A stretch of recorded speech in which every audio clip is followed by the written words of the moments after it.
So the next topic is about Torricelli's law. So Torricelli's law states that the speed of flow of liquid from an orifice is equal to the speed that could attain if falling freely for a distance equal to the height of the free surface of the liquid above the orifice. So it's very simple. The thing is, you have to consider a beaker which is filled with water. You can see this diagram also to understand better. So the beaker is filled with water, and to the right corner of the beaker there is a small opening. That opening we call it as orifice.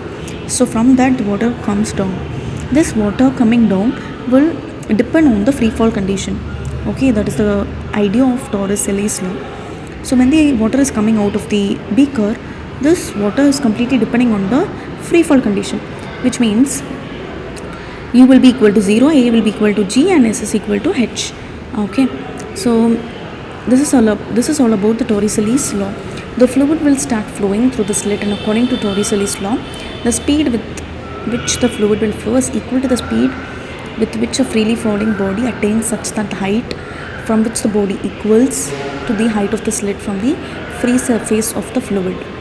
So velocity with which the fluid flows is equal to the velocity of freely falling body. So coming to the derivation part, A1 is the area of the slit, which is very small, and A2 is the area of the free surface of the fluid. V1 is the velocity of the fluid which is flowing out, and V2 is the velocity of the fluid at the free surface. So from the equation of continuity we can conclude that AV is equal to constant, and since they are having two areas and two velocities, A1 V1 is equal to A2 V2. So using Bernoulli's principle, so P plus half rho V square plus rho GH is equal to constant.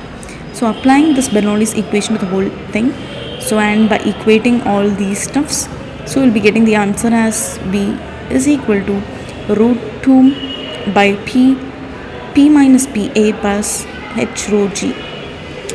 So this is the velocity by which the fluid will come out of the small slit. So V1 is known as speed of efflux. This means the speed of fluid outflow. Okay, so this is all about Torricelli's law. So the water coming out of the orifice will depend on free fall condition, and the velocity of the free fall condition will be equal to V is equal to root of 2GH. Okay, so this is a small idea about Torricelli's law. And coming to the Venturimeter. So Venturimeter is a device which is used to measure the flow of incompressible fluids. It consists of a tube with a broad diameter having a cross-sectional area, but there is a small constriction in the middle. So it is attached to a U-tube manometer.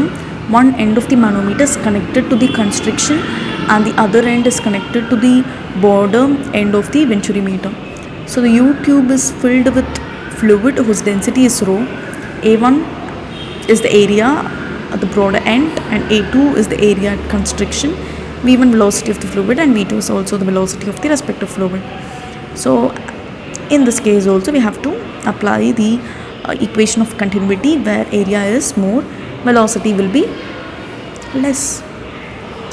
Area is more, velocity will be less, and vice versa. So A1 is more implies that V1 is less, and things. Okay, so applying equation of continuity, where area is more, velocity is less, and vice versa. A1 is more, this implies V1 is less, and vice versa.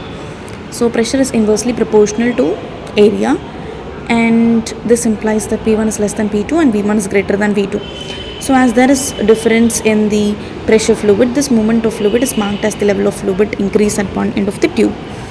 So by equation of continuity, V1 A1 is equal to A2 V2. So by applying this Bernoulli's equation and deriving it, you will be getting the equation as V1 is equal to 2H rho mg by rho A1 square by A2 square minus 1 the whole power minus 1 by 2. So the practical application of Venturimeter is spray gun or perfume bottle. They are based on the principle of Venturimeter. Consider a water bottle which is filled with fluid and having a pipe which goes straight till constriction. There is a narrow end of the pipe which has greater cross-sectional area. So the cross-sectional area of constriction, which is middle, is less. So the pressure There is pressure difference when we spray a result. As a result, some of air goes in, velocity of the air changes depending on the cross-sectional area. Also, because of difference in cross-sectional area, there is pressure decrease, its level of fluid rises and it comes out. Thank you.